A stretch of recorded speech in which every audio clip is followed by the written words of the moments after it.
I'm reminded again of I think it might have been the same conversation that we spoke about uranium the first time we ever spoke.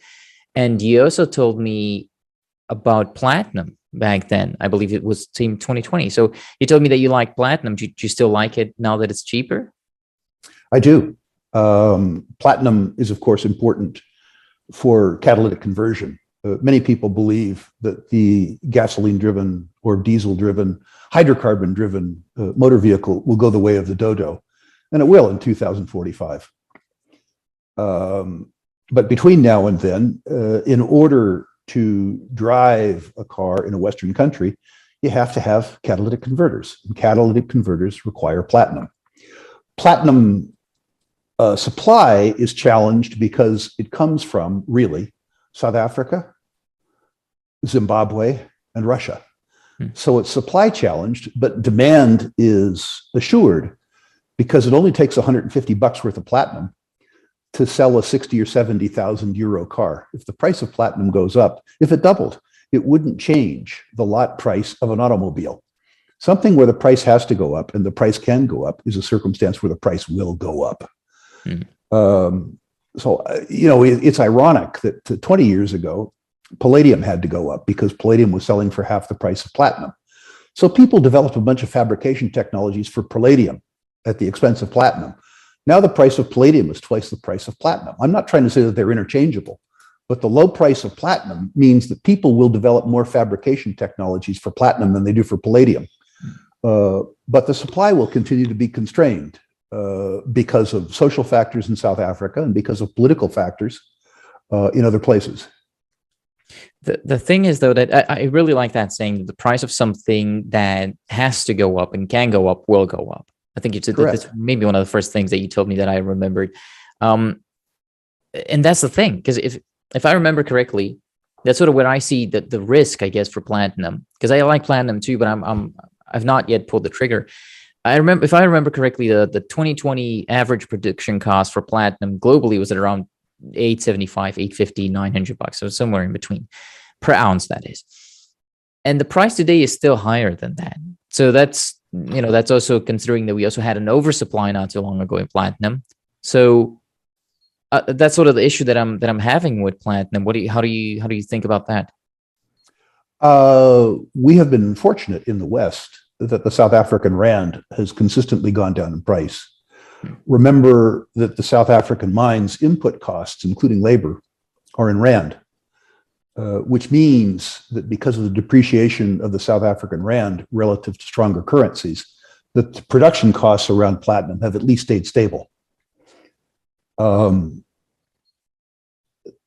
South African mine worker needs to be paid more, but he or she can't be paid more because the mines are only marginally profitable.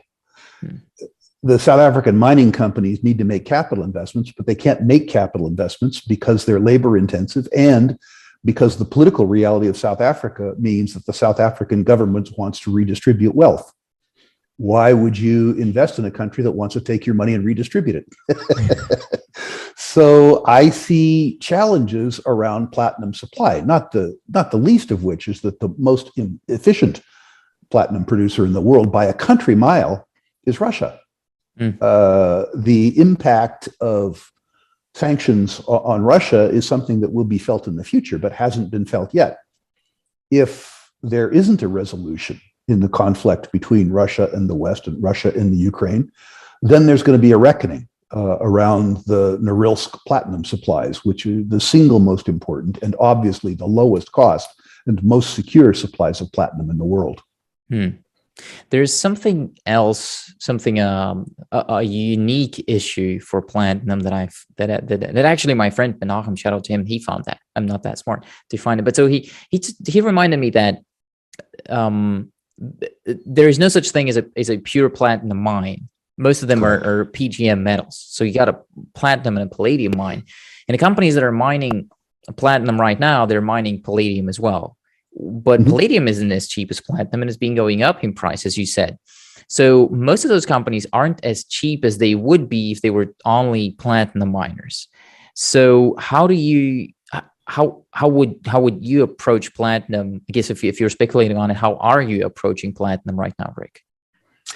I I'm less thematic, really, than I am fundamental. So I mean, most PGM metals are produced in conjunction with other metals too, copper and nickel, both of which I'm bullish on.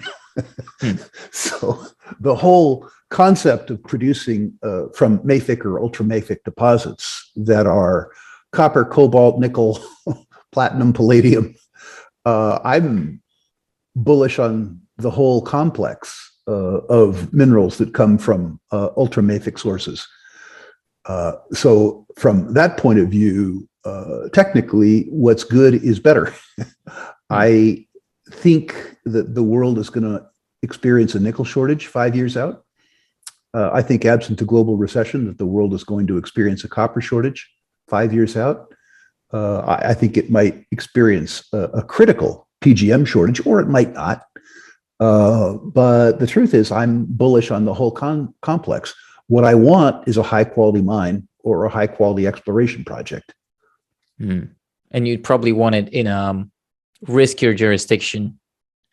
Well, unfortunately, I can't find it in a less risky jurisdiction. My favorite jurisdiction right now, personally, to look for platinum and palladium is in Brazil. I think Brazil is in one of these places where it's becoming better as opposed to worse. Brazil zigzags between the two. I think that there is a lot of potential for nickel, copper, cobalt, platinum, and palladium in Brazil. Partially, I'm talking my own book. I own a couple of juniors that are doing precisely that. But if I had to look for it in any place in the world, it would be Brazil, probably followed fairly closely by Finno-Scandia, Finland, Sweden, Norway, and maybe, if I had a really brilliant geoscientist, the Canadian Shield. Obviously, the Sudbury Intrusive Complex is the best, ex-Norilsk, the best nickel, copper, platinum, and palladium deposit on the planet.